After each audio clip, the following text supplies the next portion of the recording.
श्रेष्ठता के लिए, अपने पूर्वजों की प्रतिष्ठा के लिए, जो महान थे, जिनका रक्त मुझ में बहता है। मुझे इसका गर्व है। श्रेष्ठता के लिए, अपने पूर्वजों की प्रतिष्ठा के लिए, जो महान थे, जिनका रक्त मुझ में बहता है। मुझे इसका गर्व है। श्रेष्ठता के लिए, अपने पूर्वजों की प्रतिष्ठा करने के लिए, जो महान थे, जिनका रक्त मुझ में अब भी बहता है, और मुझे इसका गर्व है। श्रेष्ठता के लिए, श्रेष्ठता के लिए, अपने पूर्वजों की प्रतिष्ठा के लिए, जो महान थे, अपने पूर्वजों की प्रतिष्ठा के लिए, जो महान थे, जिनका रक्त मुझ में बहता है, और मुझे इसका गर्व है। जिनका रक्त मुझ में बहता है, और मुझे इसका गर्व है।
भयभीत ना हो।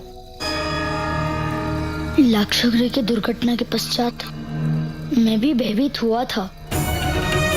मैं अब भी कांप उठता हूँ, ये सोचकर कि जिन्हें मैं अपना गुरु मानता था, उन्होंने ऐसा किया। मेरा हृदय कहता है कि वो निर्दोष है। जो हाथ सदैव मेरे संरक्षण के लिए उठे हैं, जिन हाथों ने मुझे आत्मरक्षा सिखाई, वो हाथ मेरी हत्या के लिए कैसे उठ सकते हैं? आप चिंता मत करिए, अपने को अकेला मत समझिए। मैं आपके साथ रहूंगा, आपका ध्यान रखूंगा मैं।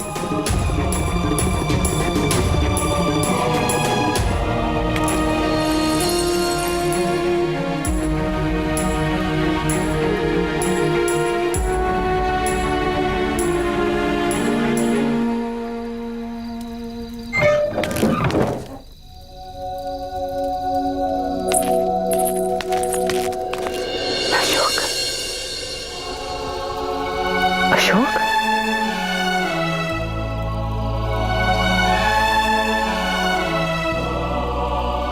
क्या हुआ?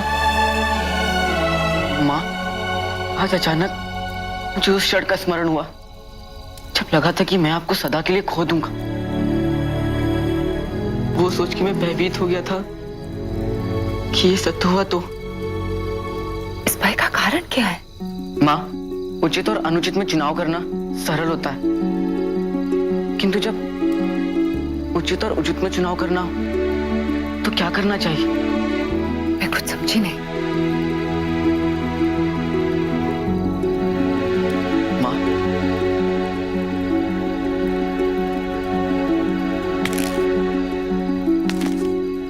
आज मुझे ज्ञात हो गया कि सम्राट ने राजा जी राज की पुत्री अहंकारा को क्षमा तो कर दिया, किंतु इन प्रतिबंधों के सहित कि वो कभी उज्जैनी नहीं जा पाएगी।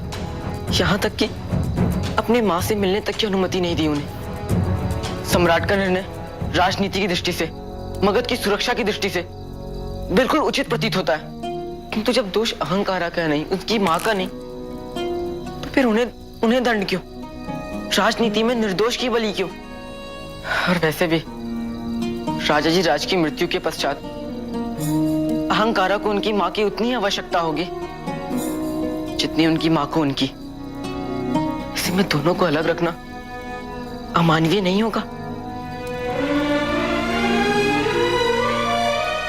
जब भी चुनाव तो उचित में करना तो उसे चुनो जिसे आपका हृदय कहता हो, क्योंकि बुद्धि के निर्णय तथ्य, तर्क, भय, नियम, संस्कार, अहम इत्यादि से प्रभावित होते, पर हृदय के निर्णय अंतरात्मा के निर्णय होते हैं, और अंतरात्मा परिणाम की चिंता नहीं करती। अंतरात्मा उसे चुनती है जो सत्य के समीप हो। अंतरात्मा सत्य पहचानती है। उचित है माँ, तो अहंकारा को उसकी माँ से मिलवाना होगा, और इसके लिए जी सम्राट से बात करनी होगी।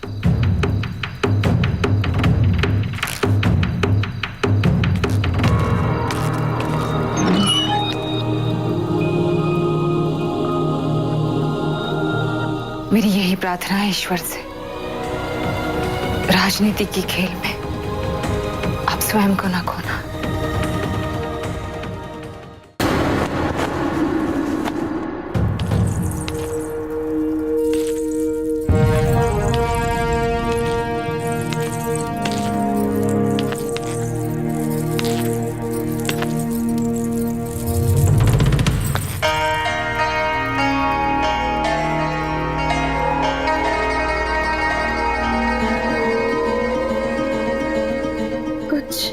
कुछ कहना चाहते हैं हम। अवश्य कहिए। एक विनती है हमारी।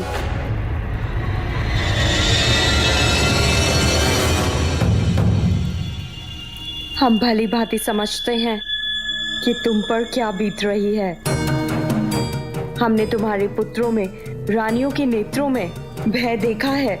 जो हुआ वो अक्षम्य है, किंतु हम जस्टिन की माँ हैं, और माँ के सामने उसके पुत्रों को कोई व्यक्ति मृत्यु दे, ये माँ कैसे देख सकते हैं? भ्राता तो मैं भी हूं उनका। मैंने ये निर्णय व्यक्तिगत नहीं लिया है माँ। मैंने ये निर्णय मगध सम्राट के दायित्व को ध्यान में रखते हुए लिया है। ये सत्य है कि उन्होंने जो किया है उससे मैं अत्यंत आहत हूं। इतनी पीड़ा तो मुझे तब भी नहीं हुई थी जब भ्राता जस्टिन द्वारा भेजे गए हथियारों ने मुझे बाणों से भेदा था। किंतु मां, मैं ये भी जानता हूं, आपके दुख के समक्ष मेरी पीड़ा कुछ भी नहीं। एक राजद्रोही की मां होना कितना अपमानजनक है, उसकी कल्पना करना भी संभव नहीं। वो ऐसे षड्यंत्र रचते रहे और आपको कुछ भी ज्ञात नहीं हुआ। वो एक अच्छे भ्राता तो क्या, अच्छे पुत्र भी नहीं बन सके। मुझसे अधिक उन्होंने आपके विश्वास को ठेस पहुंचाई है, और आप कह रही हैं कि मैं उन्हें क्षमा कर दूं? असंभव। मृत्युदंड तो निश्चित है। नहीं बिंदुसार, हमारी विनती सुनने से पहले अस्वीकार मत करो। हम चाहते हैं जिसे हमने जन्म दिया है उसकी मृत्यु किसी दूसरे हाथों से नहीं होकर हमारे हाथों हो।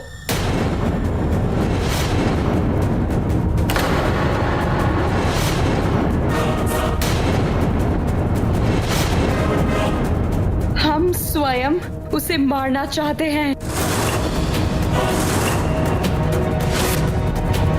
हम उसे अपने हाथों से दंड देना चाहते हैं, ताकि संसार को ज्ञात हो कि हाँ, भले ही हम जस्टिन की मां हैं, किंतु उससे पहले हम राजमाता हैं।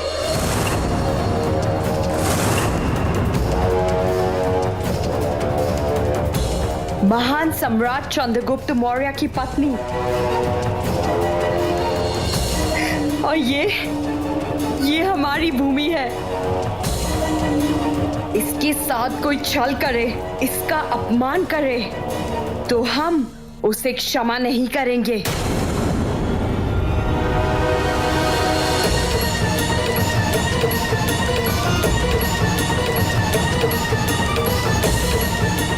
भले ही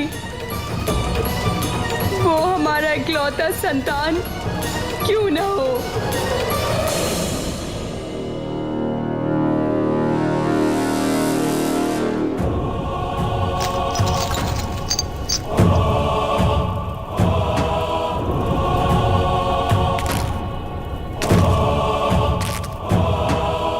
मां, मुझे क्षमा कर दीजिए। मैंने ऐसे अनिश्चित समय पर आप पर भी संदेह किया, किंतु आज आपने सिद्ध कर दिया कि आप मां नहीं, आप देवी हैं। आपसे अधिक मगध पर कोई प्रेम नहीं कर सकता।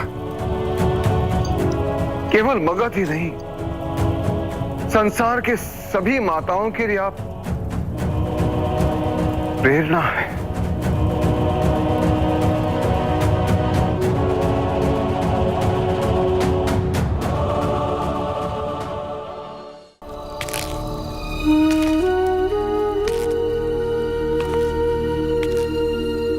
ये तो यही सीखा है कि माँ आज जननी होती, आरक्षिता होती, अपने संतान पर आने वाले सारे कष्ट अपने ऊपर लेने के लिए तत्पर होती। जिसे हमने जन्म दिया है उसकी मृत्यु किसी दूसरे हाथों से नहीं होकर हमारे हाथों हो। आज माँ का ये कैसा रूप देखा, जो स्वयं अपनी संतान को मृत्युदंड देने के लिए तत्पर रहती है। हम स्वयं उसे मारना चाहते हैं। मुझे नहीं लगता कि सम्राट की मनोदशा भी इस समय मेरे निवेदन के अनुकूल है। उनके लिए तो अहंकारा एक राजद्रोही की पुत्री है। ऐसे में यदि मैंने उनसे निवेदन की तो संभव है कि वो अहंकारा की सुरक्षा और भी कड़ी कर देंगे। पर मैं अहंकारा के साथ अन्याय कैसे होने दूं? अधिक समय नहीं, कुछ भी करके मुझे अहंकारा को उसकी मां से मिलवाना होगा।